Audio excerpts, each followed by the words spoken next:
রে বাবারা, ভাইয়েরা, ও মা বোনেরা, দুনিয়াটা ছাড়তেই হবে। দুনিয়া থাকার জায়গা না। 150 বছর বয়সের একটা মানুষ কেউ দিতে পারলেন না, 100 বছর পরে আপনারা থাকবেন, এই গ্যারান্টি কি দিতে পারেন? তাহলে আসুন একটা ব্যবসা করি। কেন ব্যবসা করবেন না? এই ব্যবসার লাইন দেখানোর জন্য। এ আমার নবী, উম্মতের দরদি নবী, কত কষ্ট গো এই দুনিয়াতে করছেন। ইচ্ছা করলেই নবী সব সুখ শান্তি বুক করতে পারতেন, শুধু আপনার আমার জন্য নবী একটা সুখ শান্তিও নিলেন না। নবীজি কোনো দিন 2 দিন 3 দিন যাইতেন, খাবারও নবীর জুটত না। প্রশ্ন করেন, নবীজি খাবার জুটত না, আল্লাহ নবীর জন্য সব বানাইছে, কেন নবীর খাবার জুটত না? অথচ খাবার ইচ্ছে করলে নবী কোনো দিন হাত বাড়াইয়া জান্নাত থেকে, জান্নাতের ফলের গাছ থেকে ফল পাইরা খাইতেন, কিন্তু নবী 3 দিন ইচ্ছে করলে পারতেন, খায় না কেন? এই প্রশ্নের জবাব দিবে আল্লাহ। আমার নবী এই কষ্টের উপর জিব্রাইলকে পাঠাইলেন, ও জিব্রাইল, আমার বন্ধুর কষ্ট আমার সহ্য হয় না, বন্ধুরে যায় বলো বন্ধুর জন্য উহুদ পাহাড়টা স্বর্ণ বানায়া নিচে দা চাক্কা লাগাই দিব, বন্ধুর পিছে পিছে পাহাড়টা ঘুরবে, যখন প্রয়োজন পড়বে স্বর্ণ বিক্রি করে বন্ধুর চাহিদা পূরণ করবে, কষ্ট করতে হবে না। জিব্রাইল এই প্রস্তাব নিয়ে গেলে আমার নবীর চোখের পানি, জামা কাপড় ভিজে গেছে। জিব্রাইল, আমি আল্লাহর বন্ধু বলে, আমি আল্লাহর হাবিব বলে গো, আমি আল্লাহর দুস্ত বলে উহুদ পাহাড় স্বর্ণ বানাইয়া নিচের চাক্কা লাগাইয়া আমার পিছে পিছে ঘুরাবে, প্রয়োজন হলে স্বর্ণ বিক্রি করে আমার চাহিদা পূরণ করব। রে জিব্রাইল, আমি জানতে চাই রে, আমার গুনাহগার এতিম গরিব উম্মতেরা না খাইয়া কষ্ট করলে উহুদ পাহাড় আমার উম্মতের পিছে পিছে ঘুরবে নি রে? জিব্রাইল বলেন না, আপনার উম্মতের পিছে উহুদ পাহাড় স্বর্ণ হইয়া ঘুরবে না।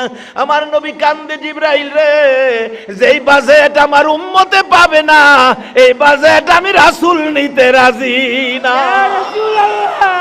এই নবীর পক্ষে যাওয়া বলুন আমাদের দরকার আছে কিনা? আজকে নবী মদিনায় শুইয়া 24টা ঘন্টা আপনার আমার জন্য নবী কাঁদতেছে, একটা সময় নবী ঘুমায় না। আসুন না সেই মদিনার থেকে একটু ঘুরে আসি, চলুন তো দেখি। ছেড়ে দে নৌকা মাঝি যাব মদিনায়, বলুন ছেড়ে দে নৌকা মাঝি, মদিনাতে কান্দে নবী উম্মতের মায়ায়, মদিনাতে কান্দে নবী উম্মতের মায়ায়, ছেড়ে দে নৌকা মাঝি যাব মদিনায়, ছেড়ে দে নৌকা মাঝি।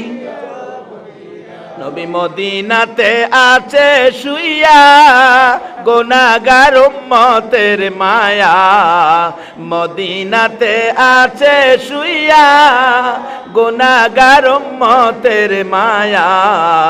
সেই নবীরই প্রেমে সবাই পাগল হও না, সেই নবীরই প্রেমে সবাই পাগল হও না, ছেড়ে দে নৌকা মাঝি যাব মদিনা, ছেড়ে দে নৌকা মাঝি। আল্লাহ নামের বর্ষা খুরি, সারলাম নবীর প্রেমের তরি, আল্লাহ নামের বর্ষা করি, সারলাম নবীর প্রেমের তরি। দয়াল নবীর রওজা খানি আমায় দেখাও না, দয়াল নবীর রওজা খানি আমায় দেখাও না, ছেড়ে দে নৌকা মাঝি যাব মদিনা, ছেড়ে দে নৌকা মাঝি। বলতেছিলাম কেন যাবেন না, কেন এই নবীর উম্মত হইয়া আমার আল্লাহর জান্নাত পাওয়ার জন্য ব্যবসা করবেন না? কেন নবীকে ভালোবাসবেন না? কেন নবীর পক্ষে যাবেন না?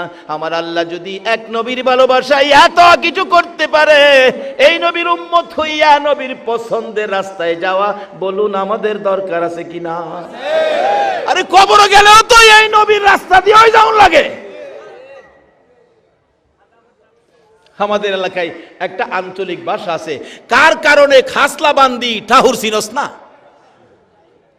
যার উসিলায় সব পাইলা তারে চিনো না। সর্বপ্রথম কবরের বিপদে আগে পরিচয় দিতে হবে নবীর। নবীর পরিচয় ব্যতীত কোন পরিচয়ের রেহাই নাই, কোন পরিচয়ে রেহাই হবে না। সেই নবী যদি আপনার আমার জন্য এত কান্দা কাঁদতে পারে, নবীর পক্ষে আমাদের কিছু করা দরকার আছে কিনা? বলতেছিলাম আমার নবী কান্দে গো, ওই মদিনার পাহাড় নিরিবিলি জায়গায় সেজদায় পড়ে কান্দে। কথাটা খেলা ছিল আপনাদের, সেজদাই পরে কান্দে। মসজিদে নববীর মুসল্লিরা তালাশে বেরিয়ে গেল, মদিনার মহিলারা পর্যন্ত নবীর ভালোবাসায় নবীর পাগল হইয়া গো, মদিনার ইতিহাস লেখে রান্না বাড়া বন্ধ হয়ে গেছে, কেউ রান্নাঘরে যায় না, শুধু কান্দে মহিলারা, একজনের গলায় আরেকজনে ধরে। খবর পাইছস নি আমরার নূরের নবী বলে মদিনায় পাওয়া যায় না। এমনকি মদিনার মহিলারা বললেন, আমাদের কুলের বাচ্চাগুলোকে দুধ খাওয়াইতে চাইলে মা স্তনে বাচ্চাকে দুধ খাওয়াবেন চেষ্টা করে, বাচ্চারা স্তনে মুখ লাগায় না, মায়ের মুখের দিকে তাকাইয়া চোখের পানি ছাড়ে, মাঝে মাঝে ঠোঁট দুইটা নাড়ে, কি যেন বলবেন। মা চিৎকার মেরে ডাকে, রে বাবারা বুঝেছি রে, কি প্রশ্ন করবি? এটাই বুঝি প্রশ্ন করবি? মা গো আমরা দুধ খাবো না গো মা, যতক্ষণ পর্যন্ত রাসূলের খবর না দিবা। মারকুলের শিশুরা পর্যন্ত ওই দিন মদিনায় নবী হারা হইয়া স্তনে মুখ লাগায়। একটা দিন পার হয়ে গেল, সারা দিন কারো চুলায় আগুন নাই, শুধুমাত্র পাগল পাগল হইয়া গো মদিনার নবীর উম্মত গুলো ঘুরতেছিল। এবার কে দেখবে গো? খাতুনে জান্নাত মা ফাতেমার কান্না। মা ফাতেমা দরজাটা বন্ধ করে গো, এতি বাবার ব্যথায় ফাতেমা কাঁদে। এবার কে দেখবে? হাসাইন আর হুসাইনের কান্না। দুই ভাই গলাগলি করে কান্দে, নানা গো কেমনে আমরা দুই ভাইরে বুইলা গেলা গো নানা। যে হাসাইন আর হুসাইনের প্রতি আমার নবীর কত মহব্বত, কত ভালোবাসা ছিল। আমার নবী 3 দিন পেটের খিদা লইয়া খাতুনে জান্নাত ফাতেমাতুজ জাহরার বাড়ির দিকে যাচ্ছে। ফাতেমার ঘরে কিছু খাবার খাবে, আমার নবীর এটাই যেন ইচ্ছা। দরজায় আওয়াজ দিলেন, মা ফাতেমা কান্নার কণ্ঠে জবাব দিল। ফাতেমা ডাকতেছে, বাবা আসছেন? হ মা, দরজা খোলো। দরজা খুললে খাতুনে জান্নাত ফাতেমাতুজ জাহরা চোখের পানি মুছতেছে। ফাতেমা গো, কেন গো মা চোখের পানি মুছতে কাঁদতেছো? ফাতেমা ডাকতেছে, বাবা গো আজকে 3টা দিন পার হয়ে গেছে গো, ফাতেমার চুলায় আগুন জ্বলে। নানা গো কইয়া তোমার 2 নাতি কাঁদতেছে, পেটের খিদা লইয়া গো বাবা, তোমার আদরের 2 নাতি ঘরের বাহিরে যায় কাঁদতেছে। আমার নবী নাতির কষ্টের কথা শুনে নিজের খিদার কথা রাসূল ভুলে গেছে। যাইয়া দেখে 2 জন গলাগুলি করে কান্দে। মা 3 দিন হলো রে ভাই খাবার দিতে পারলো না, চলো আমরা 2 ভাই আমরা নানার বাড়িতে চলে যাব, আমরা নানার বাড়ি যাব, মা খাবার দিতে পারে না। আমার নবী এই কথাটা শুনে আর নবী দেরি করলেন না, এখান থেকে বেরিয়ে আসলেন। বেরিয়ে গেলেন কোথায়? রুজি রোজগারের ব্যবস্থা করা যায়। বাবারা গো, রুজি রোজগার করে খাবেন, হারাম খায়েন না, কষ্ট করে পরিশ্রম করে খাবেন। আমার নবী নিজেও পরিশ্রম করেছে, অবৈধ লাইনে পয়সা রোজগার করবেন না, হালাল খাবেন। হালাল ব্যক্তিকে আমার নবী সুপারিশ করে জান্নাতে নেবে। নবী নিজে একটা ইহুদির খেজুরের বাগানের পাশে গিয়ে ডাকতেছে, ইহুদি তোমার খেজুরের বাগানে কাজের লোক রাখবা?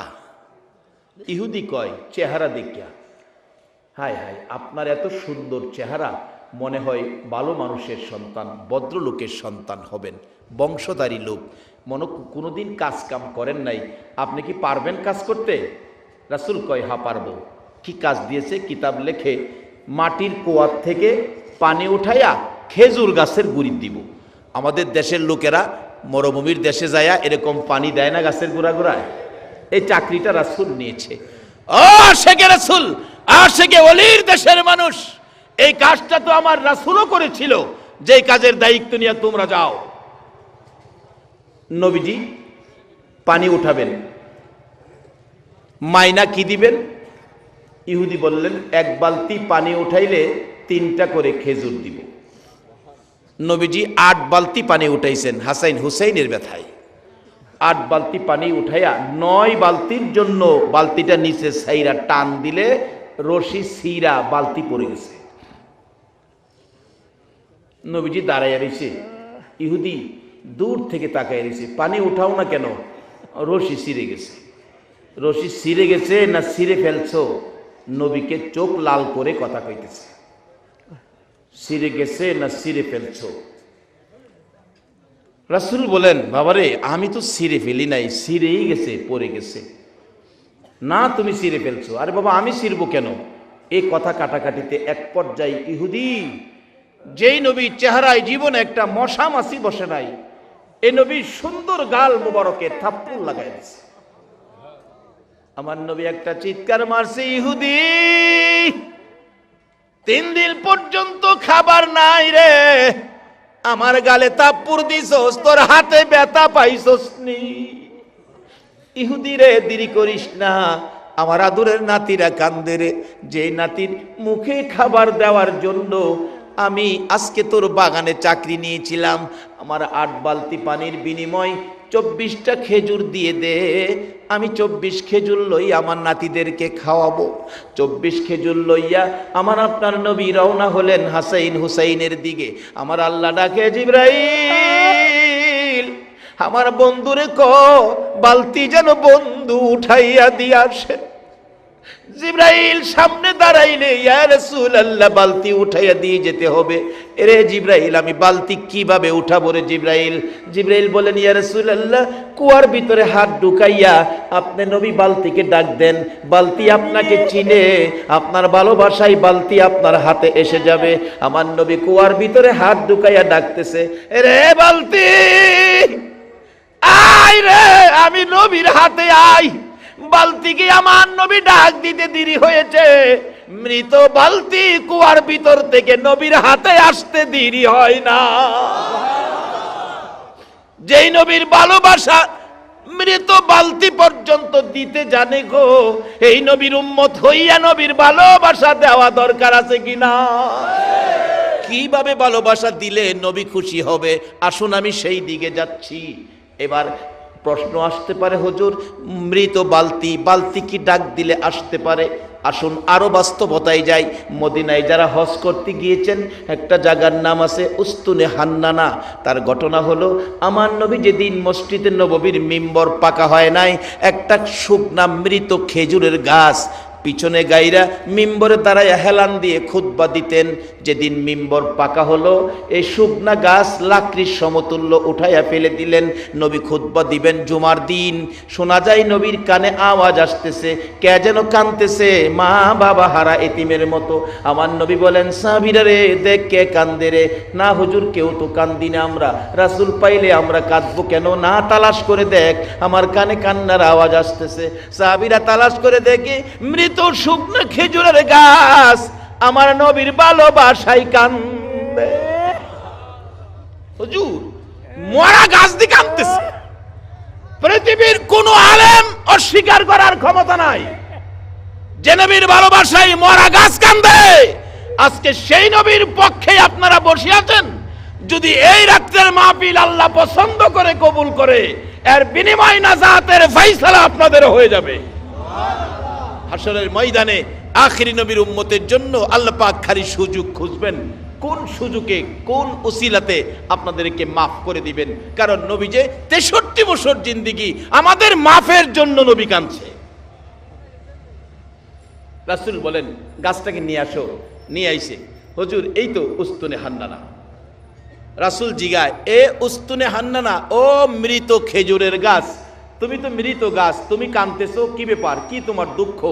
মৃত খেজুরের গাছ বলে, ইয়া রাসূলুল্লাহ এতদিন আপনার পিঠ মুবারকের সাথে আমি লাইগা থাকতাম, আজকে যে মিম্বর পাকা হওয়াতে আমাকে সরাইয়া দিলেন, আমাকে দূরে ফালাইলেন, রাসূলের বিরহের ব্যথায় আমি মরা গাছ কাঁদতেছি।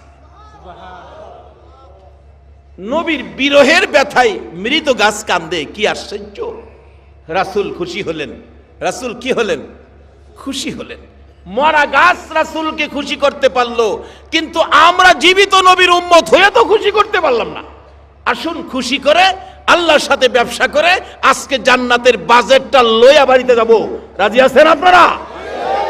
কিভাবে নিবেন? রাস্তা আইতাছে সামনে। নবীজি খেজুরের গাছের কান্না শুনে খুশি হলেন। তুমি আমার জন্য এত পাগল, এত ভালোবাসো, যাও যাও, তুমি আর কাঁদো না। আমি রাসূল তোমার জন্য দোয়া করে দেই, তুমি একটা জীবিত খেজুরের গাছ হয়ে যাইবা। আচ্ছা, আমরা নবীর দোয়ায় মৃত গাছ জীবিত হবে কিনা বলুন? আল্লাহু আকবার। আল্লাহ ডাকতেছে, ও মৃত খেজুরের গাছ, আমি দোয়া করি জীবিত একটা খেজুরের গাছ হয়ে যাইবা। উস্তুনে হান্নানা মরা খেজুরের গাছ কয়, হুজুর আমি এই দোয়া চাই না। এই চাই না কইস না, কিয়ামত পর্যন্ত হায়াত পাইবি রাসূলের দোয়ার বরকতে। না হুজুর এই দোয়া চাই না। আরে চাই না কইস না, তোর মধ্যে 12 মাস খেজুর থাকবো, সিজন না, সবসময় খেজুর, আমি নবীর দোয়ার বরকতে। হুজুর এটাও চাই না। এই শুন, তোর গাছের খেজুরে এত বরকত হবে, একটা গাছের খেজুর সমস্ত পৃথিবীর উম্মতেরা কিয়ামত পর্যন্ত খাইবো, কিন্তু কমাইতে পারতো না। যতই খাক খালি বাড়বো। নবীর দোয়ার মধ্যে এই বরকত আছে কিনা? হায় হায় হায়, কি যে বরকত আছে, এটা আলোচনা করতে গেলে যাইবো গা সারা রাত। ডাকতেছে, দোয়াটা মাইনা নে।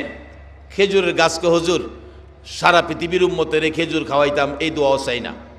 তা তুই কোনটা চাস ক?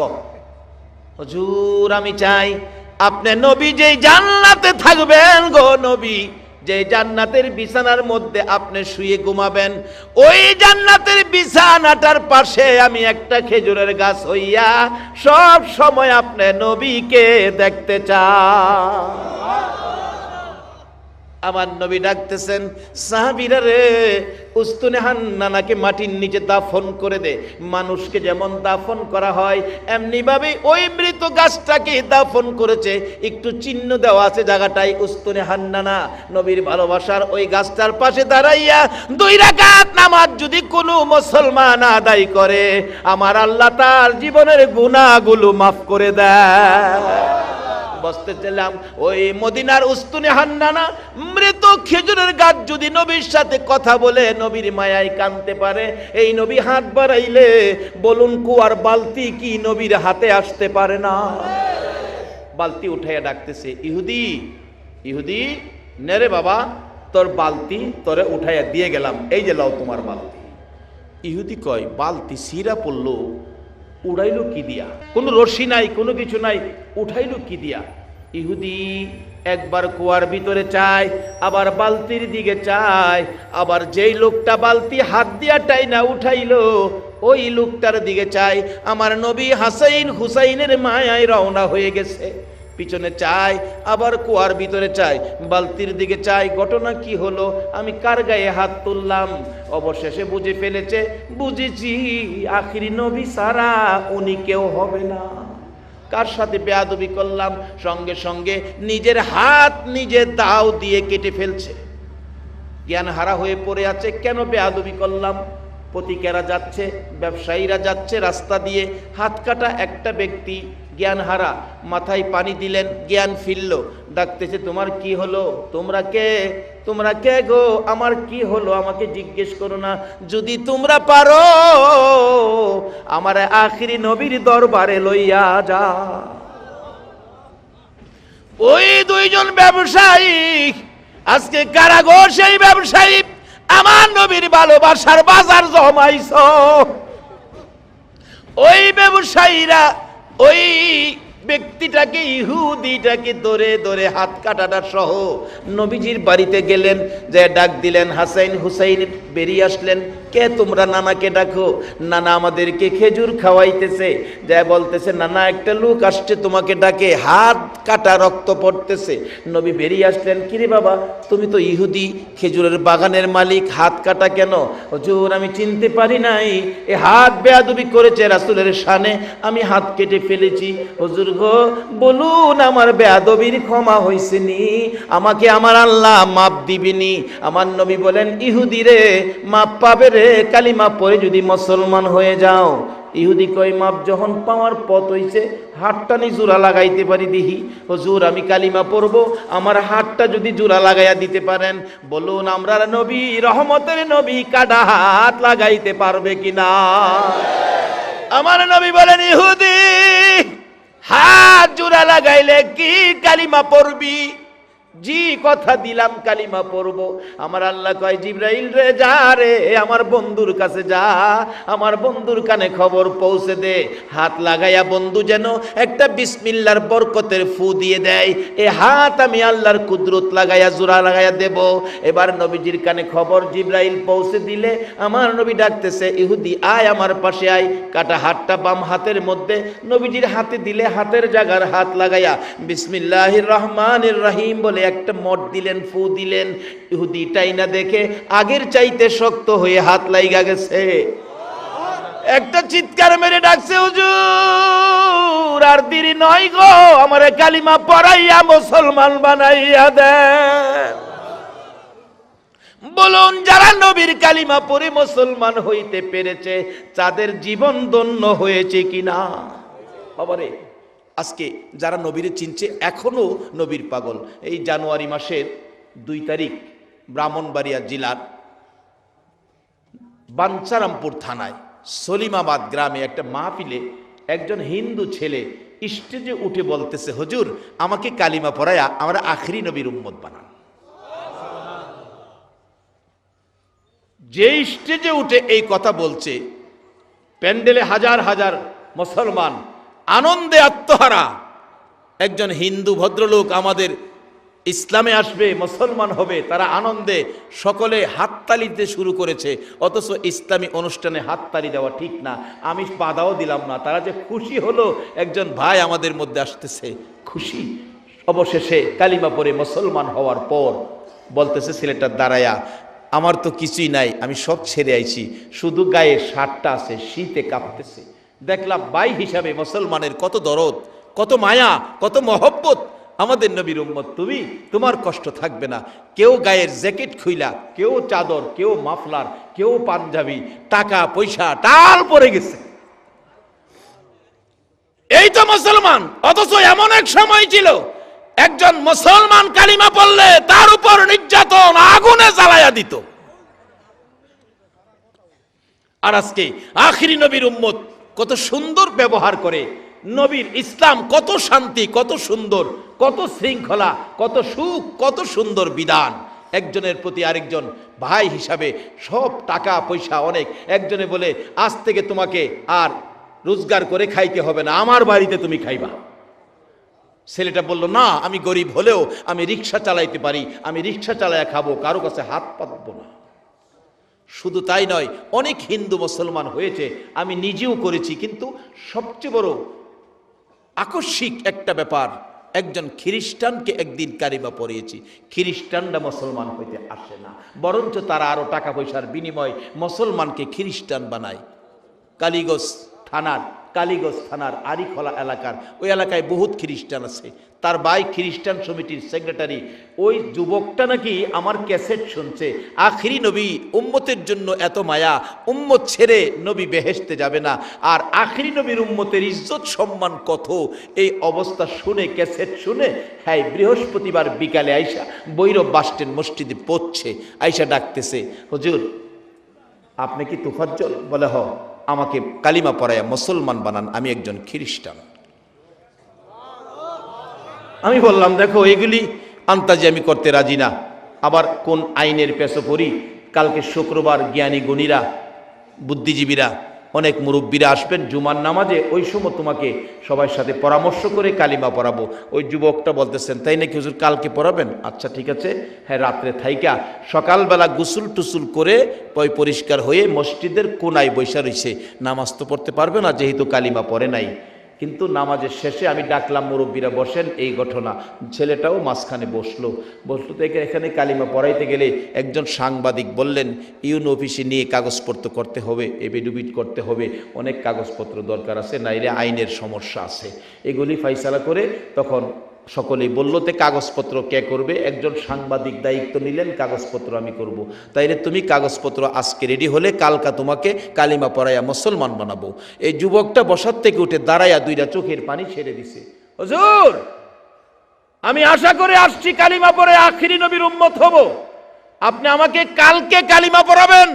আজকে যদি আমার মৃত্যু হয়ে যায় তাহলে তো আমি আখিরি নবীর উম্মত হয়ে মরতে পারলাম না। আজকে যদি আমার মৃত্যু হয়ে যায়। ও যুবক, তোমাদের মতো যুবক খ্রিস্টান ছেড়ে, হিন্দু ধর্ম ছেড়ে আমাদের নবীর উম্মত হইয়া মরতে চায়, আর তোমরা সেই নবীর উম্মত হইয়া সুদ খাও, ঘুষ খাও, মনে যা চাই তা করো।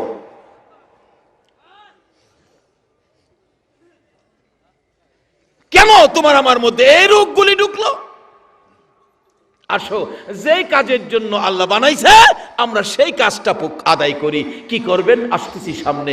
সে নবীর উম্মত হওয়া আমাদের দরকার আছে কিনা বলুন?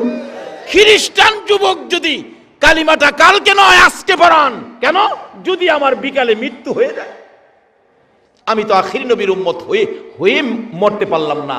বলতেছিলাম, এই নবীর উম্মত হওয়ার জন্য খ্রিস্টানরা পাগল, এই নবীর উম্মত হওয়ার জন্য হিন্দুরা পর্যন্ত পাগল। বাস্তব দুইটা ঘটনা বললাম। এই নবীর উম্মত যারা হয়েছেন, এই নবীর খুশি করার কাজগুলো করা আমাদের দরকার আছে কিনা? বাবারা কেন করবেন না?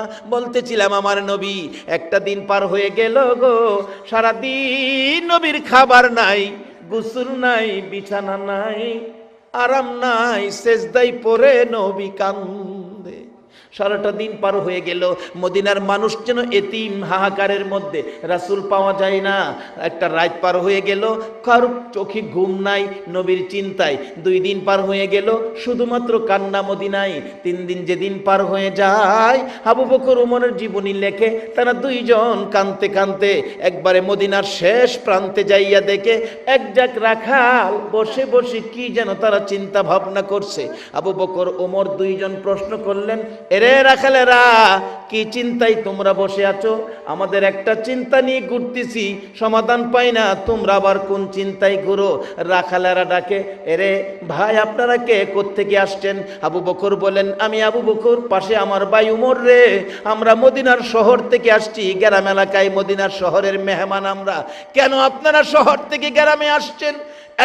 রাখালেরা, আজকে 3টা দিন পার হয়ে যায় রে, আমাদের দয়ার নবী, মায়ার নবীর খবর পাই না। রাখালেরা রে, এই এলাকায় তোমরা থাকো, আমাদের দয়ার নবী, মায়ার নবীর খবর জানোনি? রাখালেরা একজন আরেকজনের মুখের দিকে তাকাই। রাখালেরা ডাকতেছে, মায়ার নবী তো চিনি না, দয়ার নবী তো চিনি না। ও রাখালেরা পরামর্শ, যারা বসছিল সবাই বলতেছে, এরে আবু বকর উমর, ও মদিনার শহরের মেহমান, আমরা মায়ার নবী চিনি না, দয়ার নবী চিনি না রে। আজকে 3টা দিন পার হয়ে যায়, ওই পাহাড়টার নিচে রে একটা সোনার মানুষ, নূরের পুতুল, পূর্ণিমার চাঁদের মতো চেহারা রে। আজকে 3টা দিন পার হয়ে যায় রে আবু বকর উমর, ওই লোকটা সেজদায় পড়ে উম্মতি উম্মতি বলে কান্দে রে। রে আবু বকর উমর, আল্লাহর কসম করে বলি, আমাদের বেড়া বকরি দুম্বা গুলো ওই লোকটার পাশে যাইয়া তার ব্যথায় ব্যতীত হইয়া কান্দে রে।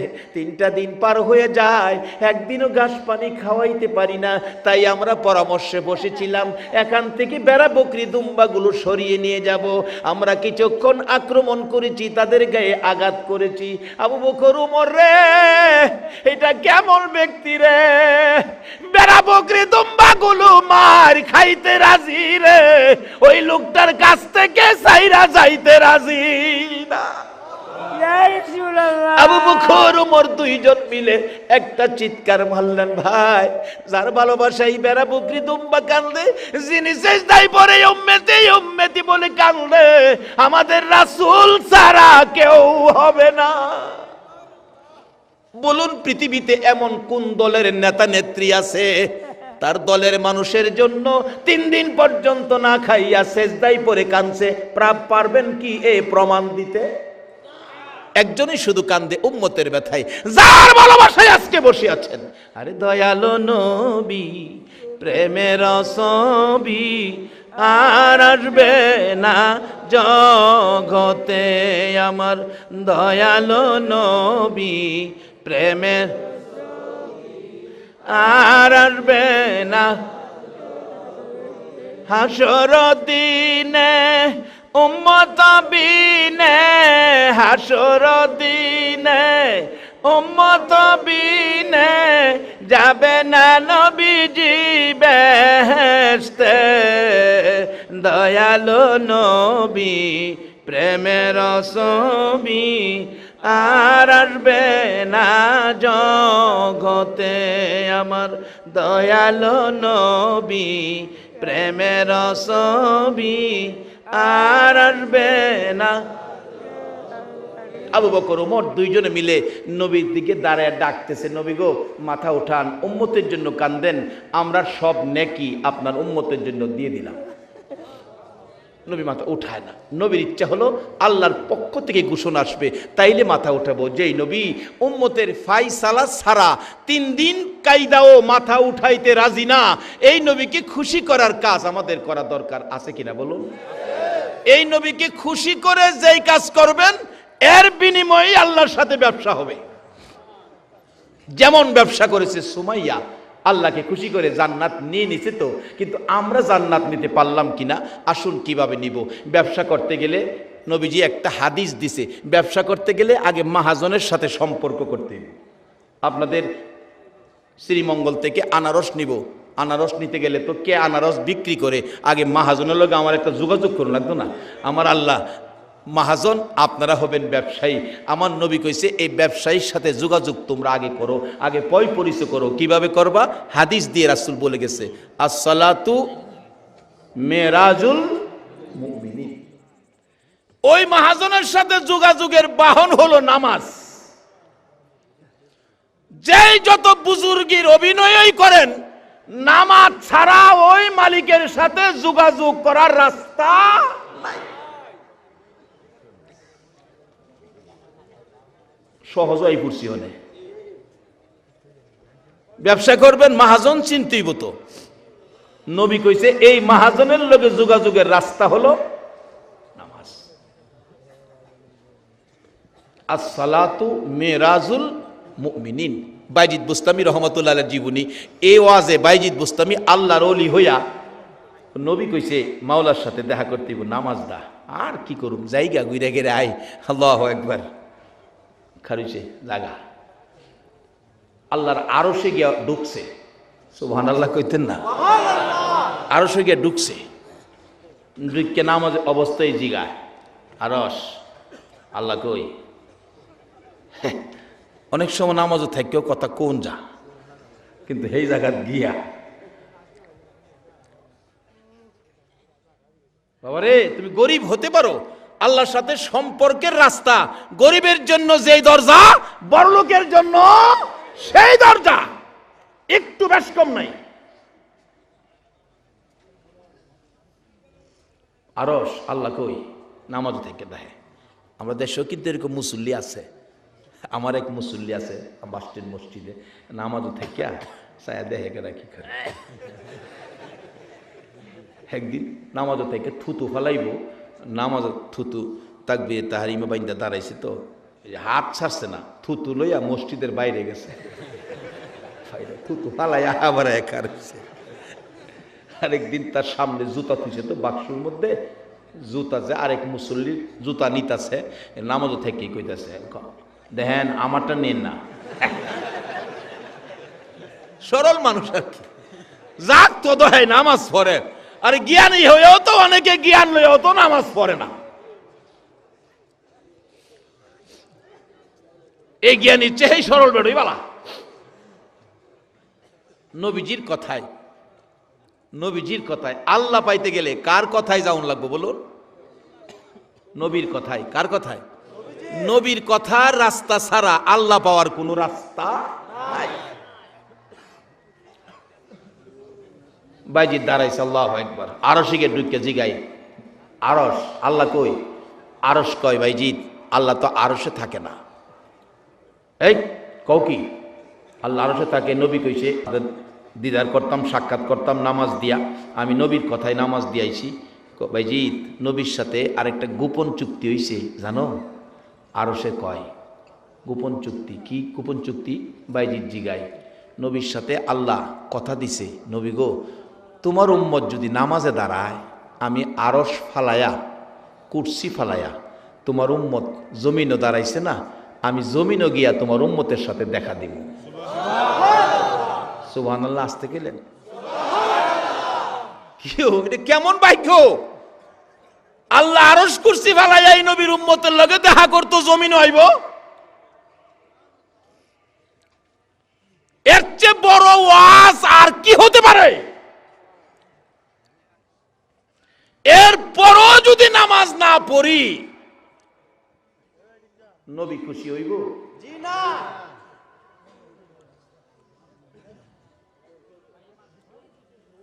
বাবারা, আমরার ব্যবসা নামাজের মাধ্যমে আগে মালিক চিনা লই, আগে মালিকের লগে সম্পর্ক করি, মাহাজন চিনা লই। কোন নামে কোন দোকানে মাল ভাড়াইবেন, আগে মাহাজন চিনালন। কার দোকানতে মাল নিবেন, কোন দোকানের মাল কি অবস্থা, আগে মাহাজন চিনেন। নবীজি কইছে মাহাজন চিনার লাগে বাইজিদ বুস্তামি রহমতুল্লাহ গেছে গা, যা ডাকতেছে আরশ কই, মালিক কই? মালিক তো আরশে না, নবীর লগে কন্ট্রাক্ট হইছে। নবীর উম্মত নামাজে দাঁড়াইলে আরশ কুরসি ফালাইয়া জমিনে যাইব, তুমি নামাজে দাঁড়াইছো, আল্লাহ তো জমিনে গেছে। একটা চিৎকার যে মারছিন বাইজিদ আল্লাহু আকবার বলে, বাইজিদের সারগীত বলেন, আমি চিৎকারে ঘুম থেকে উঠছি, ঘুম থেকে উঠে দেখি আমার পিসাব কেবলা বাইজিদ গলাটা গড়গড়ায় রক্ত বাইরিতেছে। এত জোরে চিৎকার মারছিন কেন? যে আল্লাহ বলে এই নবীর উম্মতের সাথে দিদারের জন্য জমিনে যায়।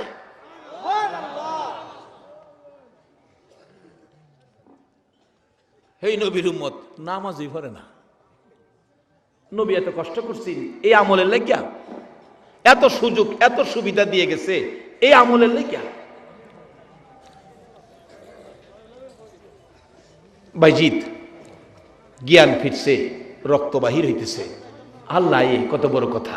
তাইলে আমরা নবীর কথার মাধ্যমে ওই মহাজনের সাথে ব্যবসা করতে রাস্তাটা নিলাম। রাস্তাটা কি বলুন? সবাই বলুন। আরে পড়েন আর না পড়েন, স্বীকার করেন না, সেই রাস্তাটা কি? নামাজ। এই নামাজ দিয়া মালিকের সাথে ব্যবসা করবেন। আল্লাহু আকবার। এক হিন্দু ভাই তার গরিবী অবস্থায় দিন কাটে, হিন্দু ভদ্রলোক গরিবী অবস্থায় দিন কাটে, গরিব মানুষ। আগেকার দিনের ঘটনা, তখন তো মানুষ এমন অভাবে ছিল। তো এই চারদিকে মুসলমান, মাঝখানে একটা ফ্যামিলি মিস্ত্রির কাজ করে, হিন্দু, সে কষ্ট করে। কিন্তু পার্শ্ববর্তী একটা বাড়ি ছিল, একজন আল্লাহর ওলি।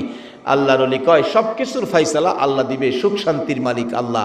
হ্যাঁ, এগুলি হুনে হুনে একদিন বিবির সাথে পরামর্শ করে, বিবি আল্লাহ বলে সুখ শান্তির মালিক, সব বলে আল্লাহ দিব, তো ল আমরা মুসলমান হয়ে যাই, আর কষ্ট আর কত করুন। দুইজনে মিলে আল্লাহর ওলির হাত ধরে বাচ্চা কাচ্চা সহ কালিমা পড়ে মুসলমান হয়ে গেছে। মুসলমান হইয়া অন চিন্তা করে আল্লাহ কি এমনই দিব, আল্লাহর কাজ না করলে দিব। মহিলা কইতাছে, কেমন মহিলাও স্বামীরে পরামর্শ, আল্লাহর কাজ করুম কেমনে? আল্লাহকে খুশি করার কাজ হইল নামাজ। নামাজ তো জানি না, আমরা হিন্দু মানুষ মুসলমান হয়েছি, নামাজ তো জানি না, কেমনি পড়ুম? তো কাজ তো করতেইব। করতে যাও, মালিকের কাজ করবার লাগে গড়তে বাইরে যাও। বিবি হাতের মধ্যে ব্যাগ দিয়া দিছে স্বামীরে। স্বামী একেবারে শ্রীমঙ্গলের জংলাত, জানে মানুষের যাই ঝামেলা নাই, জংলাত না গিয়া সেজ দেয় ফিরে রাহে, মাবুদ গো আমি তো নামাজ জানি না, আবাদত কেমনে খুশি করুম কিচ্ছু জানি না, শুধু কালিমাটা পড়ছি, তোমার আখিরি নবীর এই রক্ত মাখা কালিমাটা পড়ছি। এখন আমি সেজদাত পইরা তোমারে ডাকতাছি, 70 বছর বয়স হয়েছে, তোমারে ডাকছি না, আজগা সারাদিন তোমারে ডাকি। আল্লাহ আল্লাহ গো, তো আল্লাহ তুমি খুশি হইছ নি? সন্ধ্যার সময় খালি ব্যাগে বাইতাইছি। বিবিজি গাই মালিকের কাজ করছো না? করছি তো। মালিকের কইলা না কিছু দিত? ওই ভদ্রলোক কইতাছে, বিবি 70 বছর কাজ করছি না, একদিন কাজ কইরা মালিকের কাছে কেমনে কমু? আমারে খাউন দাও। আমার লজ্জা করছে, আমি কইছি না। যদি মালিকে জিগায় কিরে একদিন কাজ করে খাউন চাই বই রইছস, আমি জব দেম কি? এর লাগে আমি কইছি না। দ্বিতীয় দিন একই অবস্থা, ব্যাগ টেক দিয়ে দিছে, তেলের বোতল শিশি টিশি দিছে, তেলও নিয়ে আইসো। মালিকে দিলে সারাদিন সেজদাই পড়ে কাঁদছে, সন্ধ্যার সময় খালি ব্যাগে বাড়িতে আইছে, কিচ্ছু আনছে না। বিবি কয় কি ব্যাপার, বাচ্চা কাচ্চা খাইছে না, কিছু আনো নাই? মালিকের কাজ করো নাই? কাজ করছি, মালিক দেয় নাই কিছু? মালিক একটা চাইছি না বিবি, 2 দিন কাজ কইরা কেমনে চামু, লজ্জা করছে। পরের দিন কইছে স্বামী বাচ্চাগুলি ছোট, খায় না কিছু, পেটে খিদা, আজকে কিছু চাইও। 3 দিনের দিন কান্দাকাটি করে বাড়িতে আইবো, এখনো ভাবতেছে আমি কেমনে কমু, 3 দিন কাজ করে মালিকরে, 70 বছর কাজ করছি না, 3 দিন কাজ করে মাইনাটা কেমনে চামু, লজ্জায় না চাইয়া রাস্তাতে আবার চিন্তা করে বিবিরে কেমনে বুঝামু, বিবিরে বাচ্চা কাচ্চা খাইছে না, হেরারে সান্ত্বনা দিমু কেমনে, আর মালিকেরটা কইতাম পারতাছি না, আর বাড়ি তো আজগা কিছু না লইয়া যাইতাম পারতাছি না, মালিকেরটা না কইয়া লজ্জা করে কেমনে কমু। যাক বিবিরে বুঝাইবার লেগে, বাচ্চা কাচ্চারে বুঝাইবার লেগে একটা সিস্টেম করি। তার জীবনী লেখে 1 ব্যাগ বালু ভরছে, বালু 1 ব্যাগ বইরা 2 বোতল পানি ভরছে, পানি বইরা বাড়ির যাইতেছে। বিবি দূর থেকে দেখে আজকা বুঝি মালিকে দিছে খাবার, দেখা যায় ব্যাগ ভর্তি, বাচ্চাদেরকে দেখাইতেছে, দেখ তোর বাবা মালিক কেমন মালিক আমরা রে, দেখ 3 দিনের কাজে 1 ব্যাগ ভর্তি খাবার দিছে। বাচ্চাগুলি খুশি। আমার আল্লাহ রাগে জিবরাইল রে, এই নিষ্পাপ বাচ্চাগুলো তাদের মনটা খুশি রে, আমি খাবারের ব্যবস্থা করেছি। আজকে যদি খাবার যদি এই বালুর ব্যাগে না হয় খাবারের ব্যবস্থা, আমি আল্লাহর কলঙ্ক হইয়া যাইব। জিবরাইল যা রে, জলদি করে যা, ওই আমার বান্দা আমার গোলামের বালুর ব্যাগটুকুন তার বিবির হাতে দেওয়ার আগে আগে তুই জিবরাইলের হাতটা লাগাইয়া দিস, আমি আল্লাহর কুদরতে এই বালু আটা বানাইয়া দিব। ব্যাগের মধ্যে কি কি কি বলুন, আল্লাহ পারবনি বালু আটা বানাইতো? মুসলমান আসো না, সেই জায়গায় ব্যবসা করো না। যদি বিশ্বাস করতে কষ্ট হয় আসুন ওমর ফারুক রাদিয়াল্লাহু তাআলা আনহুর জীবনী যাই। ওমর যখন রাষ্ট্রপতি আইন করে দিয়েছে অন্যায় করলে সাইজ কিরালামু, আইন হলো যে অন্যায় করবে সাইজ কিরালামু, অন্যায় করতে পারবে না। রাষ্ট্রপতি হইয়া রাত্রে ঘুরে, কেউ নি অন্যায় করে, রাত্রে রাষ্ট্রপতি ঘুরে, আর অহনের দিনে রাষ্ট্রপতিরা রাত্রে ঘুরবো? রাষ্ট্রপতি রাত্রে ঘুরে, কেউ নি অন্যায় করে। দেখা যায় দূরে একটা মিটি হারিকেন হাতে একটা ব্যক্তি জংলার কাছে যাইতেছে, ওমর দূর থেকে ডাক মারছে, কে ভাই হারিকেন নিয়ে যাচ্ছ জংলার কিনারে, ভয় পাও না, আমি ওমর আইতাছি। কিতাব লেখে আসলে হেই বেড়া মদ খুর, মদ খাইতে যাইতেছে। একটা কথা আছে না যে হেনে বাঘের ভয় এখানেই বলে রাইত হয়। যে উমরের বয়ে বাড়ি সাইরা জংলায় যাইতেছে, কারণ উমরে অন্যায় করলে সাইজ কিনে লাইব, হেই বয়ে জংলাই গেছে, আর উমর ওই ডাকটা মারছে। বলুন তো হের ভাইহানা ভাতলা হইছিনি, কাফুল্লতা ঠিক আছে? ওমর যেখানে খাতির জমা যাইতো এখন তাড়াতাড়ি গেছে, কেন এত রাত্রে জংলার কাছে কোনো বিপদ নি হয়, বাঘ ভাল্লুকে নিয়ে আক্রমণ করে। ওমর বাঘের বিচার করেছে, বলুন আল্লাহু আকবার। বাঘের বিচার পর্যন্ত ওমরে করতেন। বলুন আমরার বুশ কি বেটা ছিল, হ্যাঁ পারবো বাঘের বিচার করত, এর বাপে পারবো? কিন্তু আখিরি নবীর উম্মত যারা আল্লাহর সাথে ব্যবসার কানেকশন মজবুত করেছে তাদের পক্ষে সম্ভব ছিল। বাঘের বিচার করত ওমর। লম্বা ঘটনা, হেদিকে যাই না। ওমর ডাকতেছে, বাঘ ভাল্লুকের বিপদ হতে পারে, তুমি দাঁড়াও দাঁড়াও আমি আসতেছি। হেই বেটা মদের বোতল সামনে থইয়া আকাশের ফাইসায় ডাহে, আল্লাহ গো যেই বিপদের বয়ে আসতাম সেই বিপদ দি, বাঘের বিপদ না উমরের বিপদ। ওমর দৌড়ায় গেছে, যায় দে হারকিলটা কাছে, 2টা মদের বোতল সামনে থইয়া হ্যাঁ কাঁপতাছে। মদের বোতল দেখলে ওমরের মেজাজটা কেমন হইতাছে কন্ত? এত রাত্রে ঘুরতেছে অন্যায়ের বিরুদ্ধে, আর হে অন্যায় করতেছে হেন রাত্রে অগমা, এমনি তো মেজাজ গরম। একটা ধমক যখন মারছে, এগুলো কি? হেই বেচারা কাঁপতে কাঁপতে কয়, হুজুর দুধের বোতল। কি এর বোতল? ঘুমাই রয়েছেন আপনারা? কি এর বোতল? আসলে কি? আর হ্যাঁ কইতাছে কি? উমরের চেহারা দেখিয়া হ্যার সাব ডিভিশন ঠিক নাই। হুজুর দুধের বোতল। এত রাত্রে দুধের বোতল লইয়া কই যাস? হুজুর আমার বোনের অসুখ, বোনের লেগে 2 বোতল দুধ নিতেছি। ওমর কই লেভেলে কই মদ আর তুই কস দুধ, লেভেলে কই মদ আর কইতাছে দুধ, লেভেলে কই একটা, হ্যাঁ বুঝাইতাছে আরেকটা। এরকম লেভেলে বেশ কম আমরার চরিত্রের মধ্যে আছে না? লেভেলে কই মুসলমান আসরের নামাজ পড়ে বাইরিছে, দুহানো গিয়া 1 মণ চাউলের মধ্যে 35 সের দিয়া বিদায় করছে। আছে না? আছে না চরিত্র? ও বাবা কেন তুমি এই কাজটা করলা? তুমি জানো না তুমি কত বড় নবীর উম্মত? লেভেলে কই নামাজি, করছে গিয়া চাউলের মধ্যে ছুরি। এই রোগ যাতে আমাদের না থাকে একটা শর্তের উপর, আমরা আখিরি নবীর উম্মত। বাবার রাত অনেক হয়ে গেছে, আমি শেষ দিকে গেছি, আমি দোয়া করবো আপনাদেরকে নিয়ে। এবার দেখা গেল ওমর ধমক দিলেন, লেভেলে কই মদ আর তুই কইতাছস দুধ। হুজুর দুধ বোনের বাত নিতেছি। ওমর মাথা নিচে করে হাত বাড়াইতেছে, বোতল 2টা দেখবেন মুখ খুললা আসলে দুধ কিনা। ওই লোকটা ডাকতেছে, প্রভু গো যার হাতে ধরা পড়েছি তুমি ছাড়া কেউ বাঁচাইতে পারবে না, আমারে বাঁচাও গো আমার আল্লাহ, আমারে বাঁচাও। আমার আল্লাহ কয় জিবরাইল রে যা এই মদের 2টা বোতল উমরের হাতে যাওয়ার আগে আগে তোর হাত লাগাইয়া দিস, আমি আল্লাহর কুদরতে মদের বোতল দুধের বোতল বানাইয়া দিব। ওমর দুধের বোতল হিসাবে মদের বোতলের দিকে হাত বাড়াইতেছে।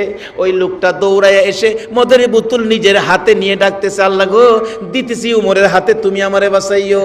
মদের বোতল উমরের হাতে তুলে দিলে, জিবরাইল মাঝখান দিয়ে হাত লাগাইয়া দিলে, উমর মুখটা খুইলা দেখে আল্লাহর কসম ওই মদের বোতল দুধের বোতল হইয়া গেছে।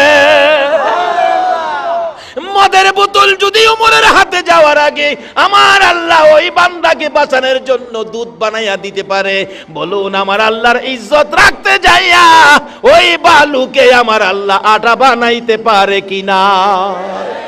বিবির হাতে দিতেছে আর বিবি খুশি হয়েছে, ও স্বামী কেমন মালিক গো, ব্যাগ ভর্তি আটা দিয়েছে, তোল আনছো তোল, তোলো আনছি গো বিবি, আসলে তো ভিতরে পানি। বালুর ভ্যাগ পানি বোতলে, বোতলার ভ্যাগ বিবির হাতে দেয় আর কলিজা ফাটা কান্না কানতেছে, মাবুদ আমারে লজ্জা দিও না, তোমার নামের কলঙ্ক কইরো না। আমার আল্লাহ কয় জিবরাইল রে তোর হাতটা খালি লাগাইয়া দে। হাত লাগাইয়া দিলেন জিবরাইল বিবির হাতে, ওই বালুর ব্যাগ যাওয়ার আগে আগে 1 নাম্বার অস্ট্রেলিয়ার আড়া হইয়া গেছে। আল্লাহ কি আছে হনো? বাবা কি চান সব পাইবেন, শর্ত হলো এই মালিকের সাথে যোগাযোগের রাস্তা হলো নবী বলছে নামাজ, আসসালাতু মেরাজুল মুমিনিন। কিন্তু নবীর মহব্বতের সহিত নামাজ পড়তে হবে। নবীর মহব্বত ছাড়া নামাজ পড়েও মালিকের সন্তুষ্টি আদায় করতে পারবেন না। বাবারা আসুন, মালিকের সাথে সম্পর্কের জন্য রাস্তা হলো নামাজ, শর্ত হলো মহব্বত, নবীর মহব্বত। রাসূল নিজেও হাদিস শরীফে ওয়াজ করেছেন, লা ইউমিনু আহাদুকুম হাত্তা আকুনা আহাব্বা ইলাই মি ওয়ালিদিহি ওয়া ওয়ালাদিহি ওয়ান নাসি আজমাইন। দুনিয়ার সবচাইতে ধন সম্পদ, বিবি বাচ্চা, টাকা পয়সা যা কিছু আছে সবচাইতে যদি রাসূলের ভালোবাসা অন্তরে বেশি না থাকে, ওই রকম ব্যক্তির ইবাদতেও কোনো কাজ হবে না। আসুন ইবাদত করি নবীর মহব্বত দিয়ে, নবীর ভালোবাসা দিয়ে। আর ওই নবী রাস্তা দেখাইছেন, এই মালিকের সাথে ব্যবসা, মালিক বলেছে জানমাল খরিদ করবে, জান্নাতটা আমাদেরকে দিবে। ওই জান্নাত পাওয়ার জন্য আজকের মাহফিলটা এটা জানমাল দেওয়ার লক্ষণ, আল্লাহর জান্নাত পাওয়ার লক্ষণ। এতেই বোঝা যায় মাহফিল করতে খরচ হয়, শারীরিক পরিশ্রম, আর্থিক খরচ হয়, এই সবগুলি আল্লাহ পাক খরিদ করে জান্নাতের বিনিময়। কিন্তু এই মাহাজনের সাথে জান্নাত নেওয়ার রাস্তা, যোগাযোগের জন্য শর্ত হলো নামাজ। সেই নামাজের কথাই আল্লাহ পাক কোরআন শরীফে বলেছে, মানুষ এবং জিনকে বানাইছি একটা কাজের জন্য, সেই কাজটা হলো ইল্লা লিয়াবুদুন, তোমরা আমার ইবাদত করবা। ইবাদতের মধ্যে উত্তম ইবাদত কি বলুন? নামাজ। বাবারা এই মাহফিল থেকে মাগো তোমরাও এই নামাজটা ধরো গো মা, ও বাবারা ভাইরা, ও যুবক নামাজ ধরো।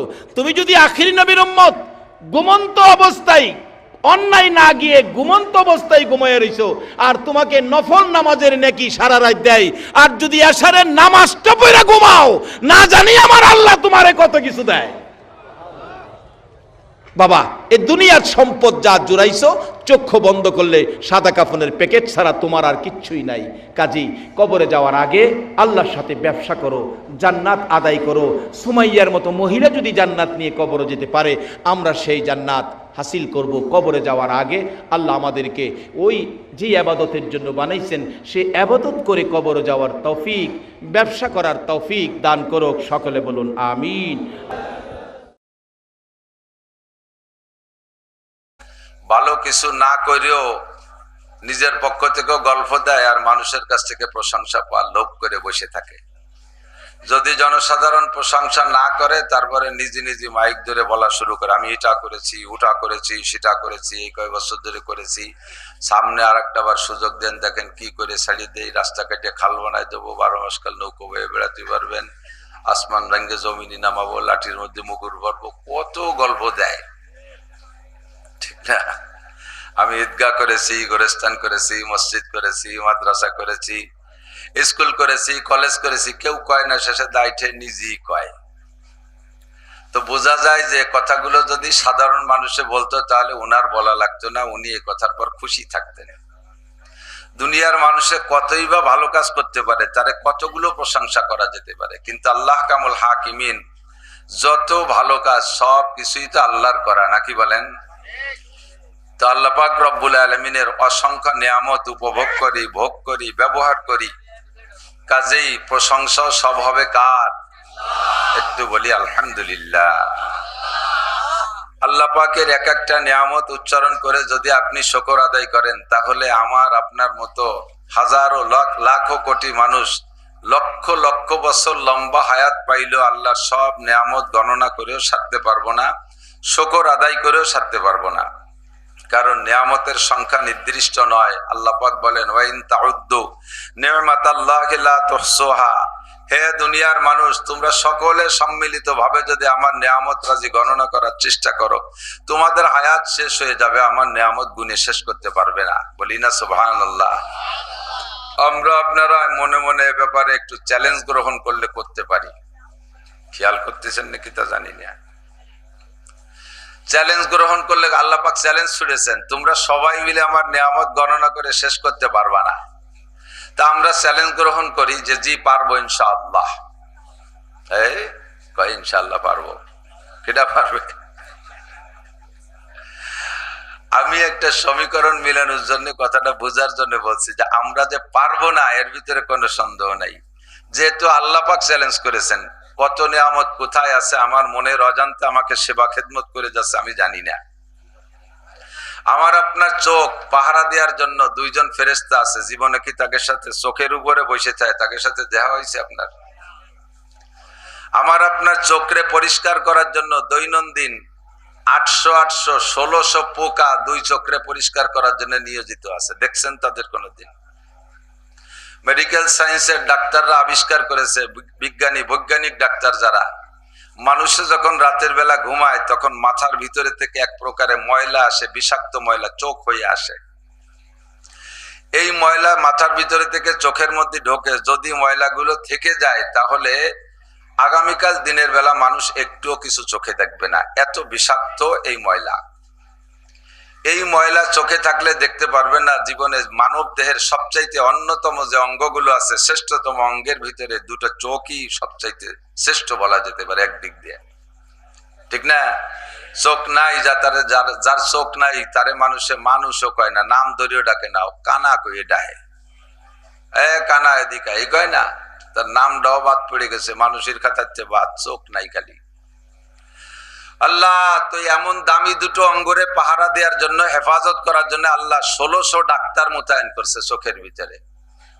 আমি আপনি যখন ঘুমাই যাই, মাথার ভিতরে থেকে এই ময়লাটা কলতানিটা আসতে তালে থাকে এই চোখের ভিতরে, আর 2 চোখে 800 পোকা আছে, তারা এই ময়লাগুলো খেয়ে পরিষ্কার করে সকালবেলা আপনার সুন্দর 2টো চক্ষু উপহার দিয়ে তারা আবার জায়গায় চলে যায়। জায়গায় যায় মানে রাতভর খায়, দিন ভরে খায় না, রোজা থাকে। রাতভর খায়, দিনভর রোজা থাকে। এই ময়লা রাত্রে বেলায় আসে, ঘুমাই গেলে আসে, চোখ যখন বিরত থাকে তখন আসে, আর চোখ রানিং থাকা অবস্থায় ময়লা আসতে পারে না। 1600 পোকা আমাকে খেদমত করতেছে চোখের মধ্যে থাকে। তাদের কোনোদিন দেখা হয়েছে? সাক্ষাৎ পাইছেন? তো কাজেই এমন অসংখ্য নিয়ামত আছে যে আল্লাহ তাআলা আমাকে আপনাকে খেদমতের জন্য মোতায়েন করেছেন, আমি তাদেরকে চিনি না। এজন্য আল্লাহ পাকের চ্যালেঞ্জ শতভাগ সত্য, ওয়াইন তাউদ্দু নি'মাতাল্লাহি লা তুহসুহা। বাপ বেটা দুইজন একসাথে জঙ্গলের মধ্যে দিয়ে চলতেছে, যাইতে যাইতে গভীর জঙ্গলে যখন চলে গেছে, রাত তো গভীর হয়ে গেছে, এখন আর সামনের দিকে হাঁটতে ক্লান্তি লাগতেছে, দুর্বল হয়ে পড়ছে, হাঁটতে সাহস পাচ্ছে না। ছেলে বাপে দুইজনে পরামর্শ করে ব্যাগের মধ্যে তাবু ছিল, তাবু টানায় বাকি রাতে জায়গায় রাত কাটাই, সকালবেলা বাকিটু কাটবো। তো তাবু টানাইয়া দুই বাপ বেটা শুয়ে পড়ছে। শোয়ার পরে কিছুক্ষণের ভিতরে জঙ্গল থেকে বিষাক্ত একটা সাপ আইসা বাপরে দংশন করছে। বিষাক্ত সাপের দংশনে বাপ অল্পক্ষণের ভিতরে অচেতন অজ্ঞান হয়ে গেছে। ছেলে একা মানুষ, ছেলে মানুষ, বয়সও কম, কি তার বুদ্ধি আছে, কি তার তদবির চিকিৎসা করবে? আর তার কাছে জানাই বা কি থাকতে পারে? ডাক্তার লাগবে, উজা লাগবে, কবিরাজ লাগবে, এগুলো তো জঙ্গলের ভিতরে সংগৃহীত নাই। এখন তাকে চিকিৎসা করবে কিভাবে? কিছুক্ষণ বাপের পাশে বসে কান্নাকাটি করতে করতে বাপও ধীরে ধীরে নিস্তেজ হয়ে গেছে। এক পর্যায়ে মারা গেছে মনে করে বাপরে বিছানায় চাদর দিয়ে ঢাকে থুইয়া সে কান্নাকাটি করতে করতে সেও ক্লান্তিতে ঘুমাই গেছে।